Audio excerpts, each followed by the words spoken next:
Tulog ka pala? Ano ang picture na naman? Sarap naman yan. Ano yan? Sutanghon na may ano? Katulan na may sutanghon na may hibi. Fifth night. Kain po tayo. Ito po ulam natin. Sutanghon with patola. Fifth night, Ashley ah. Wala tayong ano. Nag-iba ang itinerary ng Pastor Bunang. Paliwanag mo nga bakit? May gawain sila kanila.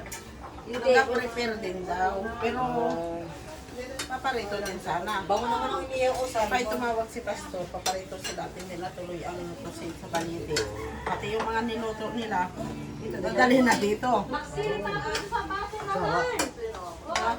That's it. Oo.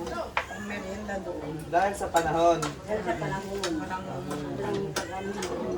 Ay, ibig sabihin, day to na sana sila. Balite naman. ngayon dito na lang sila. Tumawag. Kasi umulan. May mga bakanting upuan pa po doon para doon sa mga ano.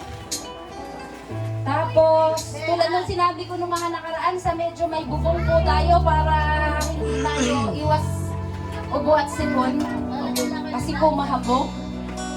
Meron pa pang space dito. Huwag po kayo matakot kay Pastor Goods. Welcome po. Welcome ang bawat isa. Patay ka. Gabi po sa mga bagong dating. Awitin po natin yung isa sa mga paboritong kanta ni Lula Basyon. Ang awit na nagsasabing, ikaw ang aking kalakasan. Amen! Wala tayong ibang kalakasan kundi ang Panginoon.